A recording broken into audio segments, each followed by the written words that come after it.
आज का हमारा टॉपिक होगा कॉस्ट अकाउंट बुक से, यानी आज आपका जो सब्जेक्ट है वो है कॉस्ट अकाउंट, जिसमें हमारा चैप्टर है reconciliation of financial accounts with cost accounts या reconciliation of cost accounts with financial accounts.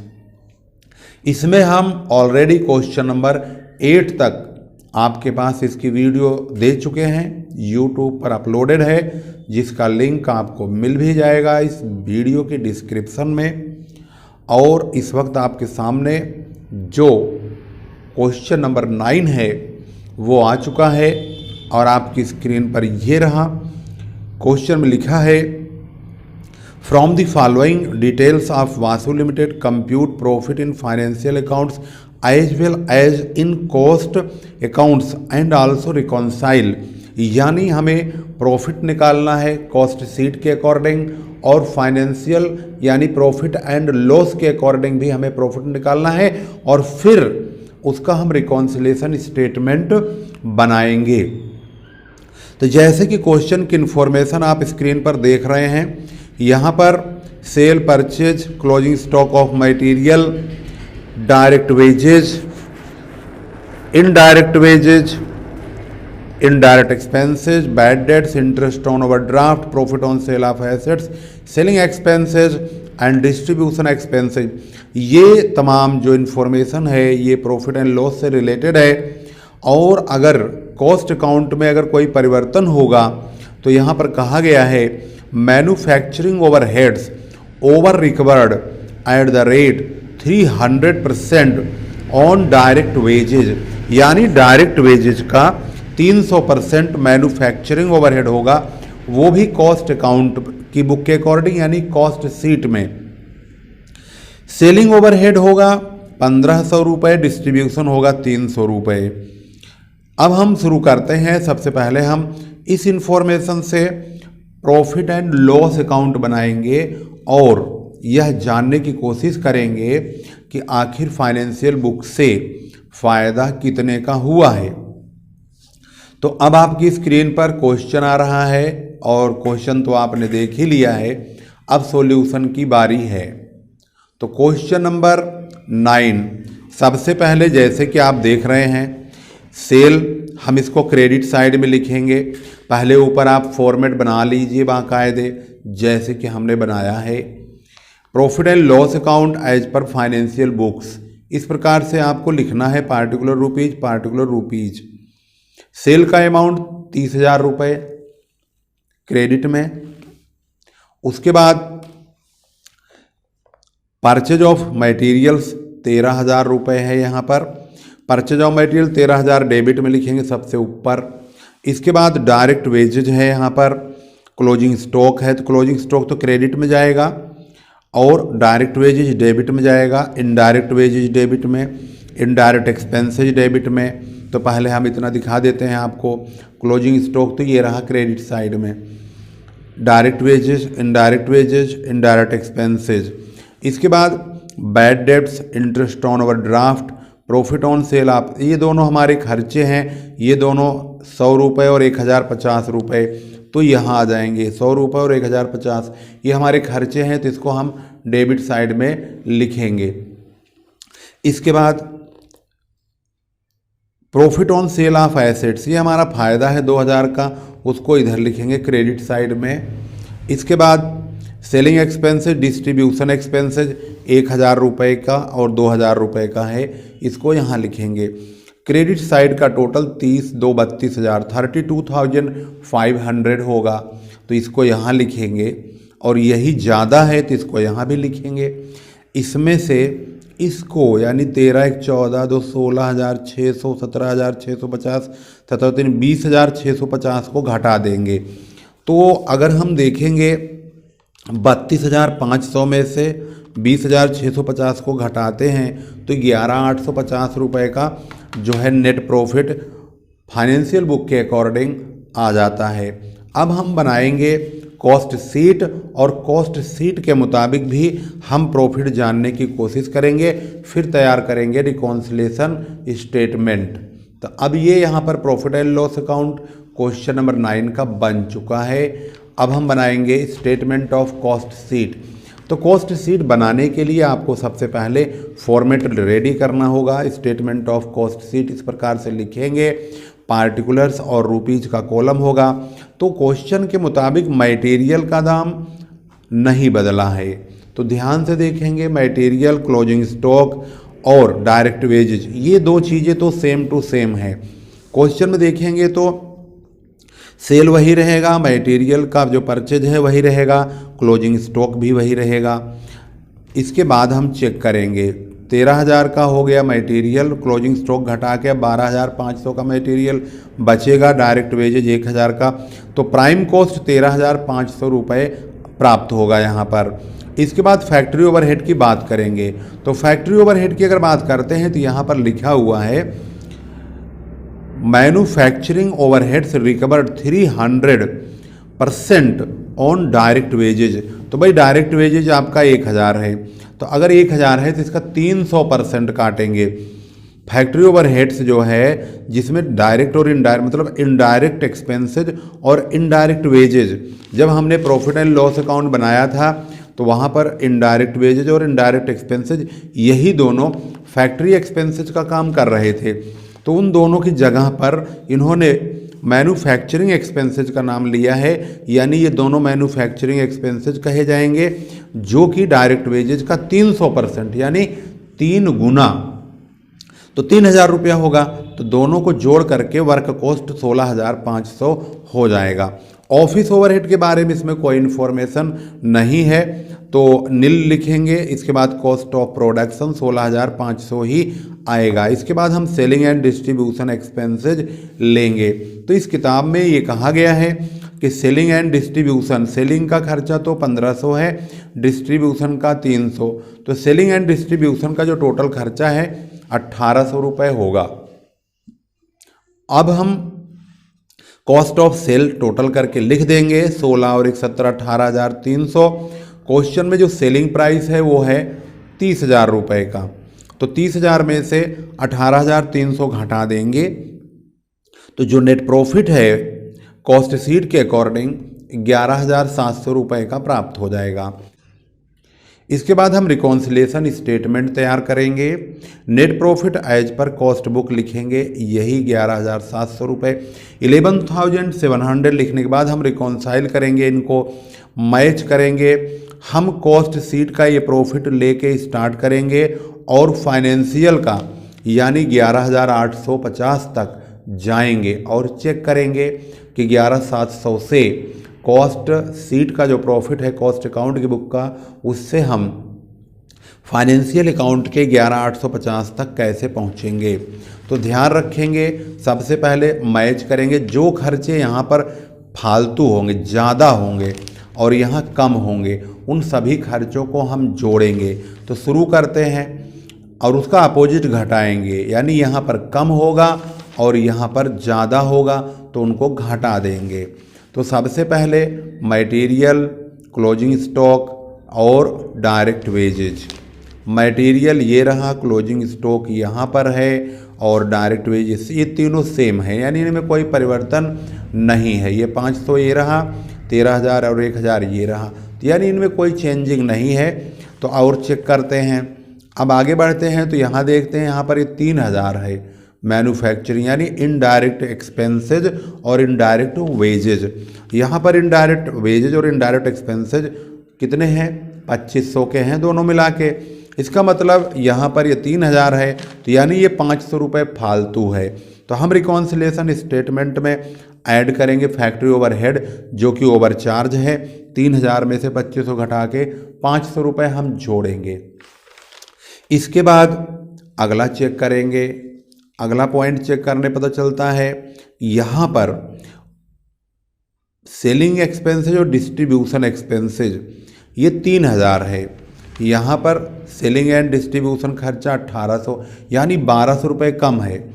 इसको हम घटाएंगे, इनको घटाया जाएगा। उसके बाद और क्या यहाँ जोड़ते हैं हम, अगर कोई इनकम यहाँ क्रेडिट साइड में है प्रॉफिट एंड लॉस के और वो रकम वह इनकम यहाँ कहीं जोड़ी नहीं गई है, कॉस्ट शीट में, तो उसको हम जोड़ देते हैं। तो यहाँ पर profit on sale of asset 2000 है, लेकिन यहाँ पर कहीं जिक्र नहीं है, तो अब हम इसको भी जोड़ेंगे। Income not recovered in cost book 2000, तो अब इन तीनों को ऐड करेंगे तो 14,200 रुपये टोटल हो गया। अब घटाएंगे क्या? ऐसा खर्चा जो यहाँ पर लिखा ही नहीं गया हो या लिखा हो तो कम लिखा हो। तो सबसे पहले सेलिंग एंड डिस्ट्रीब्यूशन का नंबर आता है।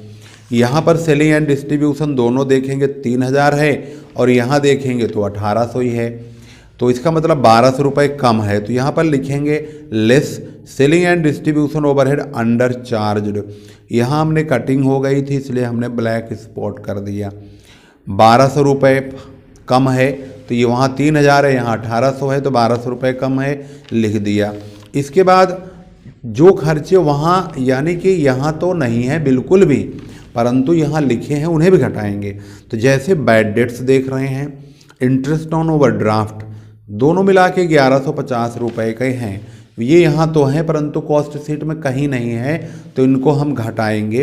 Expenses excluded from cost account, यानी कॉस्ट अकाउंट से ये बाहर रखे गए, यानी यहाँ नहीं लिखे गए, वो है 100 रुपये और 1050, दोनों मिला के 1150, यानी इन दोनों का टोटल करेंगे तो 2350 रुपये हमें इसमें से घटाना है। तो 11,850 आ गया है और ये net profit as per financial account है, और जो कि फाइनेंशियल अकाउंट का ये प्रॉफिट 11,850 आपके सामने यहाँ पर आ चुका। हमें यही लाना होता है, यानी इस प्रॉफिट से शुरू करेंगे और वो फाइनेंशियल वाले प्रॉफिट एंड लॉस अकाउंट से जो प्रॉफिट आया है उससे मिलान करना होता है। तो 11,700 से शुरू किया, 11,850 पे रिकंसाइल हो चुका है। इस प्रकार से ये क्वेश्चन नंबर जो आपकी स्क्रीन पर था, क्वेश्चन नंबर 9 पूरी तरह से कंप्लीट हो चुका है। अब आपकी स्क्रीन पर मौजूद है question number 10। In A factory work overheads over absorbed at the rate 60% of labor and office expenses at the rate 20% of work cost. The total expenditure is as follows: material, labor, factory expenses, office expenses, और नीचे लिखा है 10% of the output is in the stock and total sale is up to rupees 10,20,000. In financial books, stock is valued at works cost. Prepare a reconciliation statement. इन्होंने भी question में साफ साफ कहा है कि कॉस्ट बुक से यानी कॉस्ट शीट बना करके प्रॉफिट निकालिए, और profit and loss account financial book से बना करके प्रॉफिट निकालिए, फिर उनको रिकंसाइल कीजिए। तो सबसे पहले हम कॉस्ट शीट के अकॉर्डिंग चेक करते हैं। तो सबसे पहले मटेरियल होगा, लेबर होगा, फैक्ट्री एक्सपेंसेज और ये ऑफिस एक्सपेंसेज, ये जो लिखे होते हैं यहाँ वाले अमाउंट, ये तो प्रॉफिट एंड लॉस से संबंधित होंगे, लेकिन जो ये परसेंटेज वाला होता है इसी का संबंध कॉस्ट शीट से होता है। तो मटेरियल और लेबर तो कोई परिवर्तन नहीं है, तो हम सबसे पहले कॉस्ट शीट जब बनाएंगे तो यहाँ पर आपको सबसे पहले ये फॉर्मेट आपके सामने मौजूद होगा। मटेरियल और लेबर 4 लाख 3 लाख दोनों मिला के प्राइम कॉस्ट हो गया 7 लाख रुपए। इसके बाद फैक्ट्री ओवरहेड, तो क्वेश्चन में लिखा है फैक्ट्री ओवरहेड यहाँ पर 60% ऑफ लेबर, और ऑफिस ओवरहेड होगा 20% ऑफ वर्क कॉस्ट। तो लेबर आपके सामने है 3 लाख, इसका 60% होगा 1,80,000। तो अब प्राइम वर्क कॉस्ट जो आ गया यहाँ पर 8,80,000 का वर्क कॉस्ट आ गया। अब वर्क कॉस्ट ये आया है तो इसका 20% ऑफिस ओवरहेड होगा। तो अब हम इसका 20% लेंगे तो 1,76,000 आएगा। अब इन दोनों को जोड़ देंगे तो कॉस्ट ऑफ प्रोडक्शन आ चुका है। क्वेश्चन में कहा है कि 10% क्लोजिंग स्टॉक होगा, वह आप ध्यान से देख लीजिए, पॉइंट बहुत इंपॉर्टेंट है। क्वेश्चन में यहाँ लिखा है 10% of the output is in the stock, तो हमारा आउटपुट का अब तो कॉस्ट ऑफ प्रोडक्शन निकल गया, इसका 10% हम काटेंगे 1,05,600, इसमें से इसको घटा देंगे तो हमारा कॉस्ट ऑफ गुड सोल्ड 9,50,400 आएगा। बुक में सेल दिया हुआ है 10,20,000 रुपये का, यहाँ पर इंग्लिश और हिंदी में देख सकते हैं। तो 10,20,000 पहले लिखेंगे, इसमें से कॉस्ट ऑफ गुड्स सोल्ड को घटाएंगे तो हमारा प्रॉफिट 69,600 यानी 69,600 आ जाएगा, जो कि हमारा कॉस्ट अकाउंट के बुक के अकॉर्डिंग ये वाला प्रॉफिट मैच हो जाएगा। अब हमें फाइनेंशियल बुक का ये प्रॉफिट मिलाना है। इसके लिए प्रॉफिट एंड लॉस अकाउंट बनाएंगे, जो कि आपकी स्क्रीन पर आ चुका है। प्रॉफिट एंड लॉस बनाने के लिए आपको देखना होगा कि आपको क्या क्या चीज़ें बदलनी होंगी। तो क्वेश्चन के मुताबिक ये जो लिखा हुआ है यहाँ पर मौजूद है, ये प्रॉफिट एंड लॉस से रिलेटेड ही है सारा।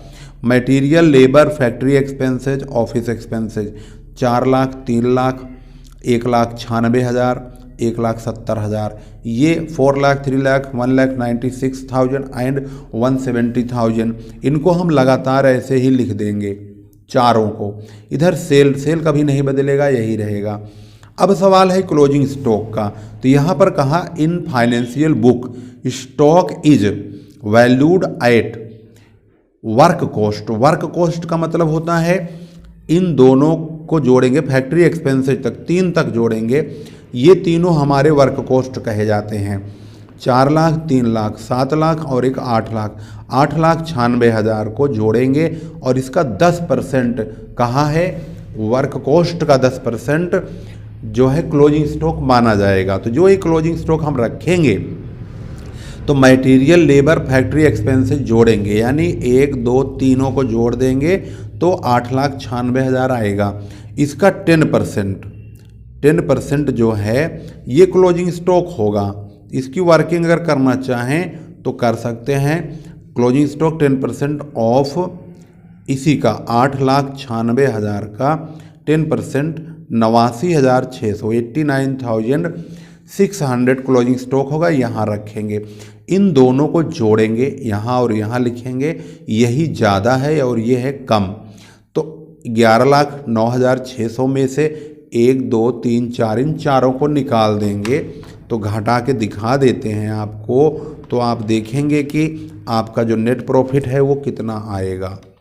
4, 3, 7, एक 8,96,000 तो वैसे ही दिखाई दे रहा है।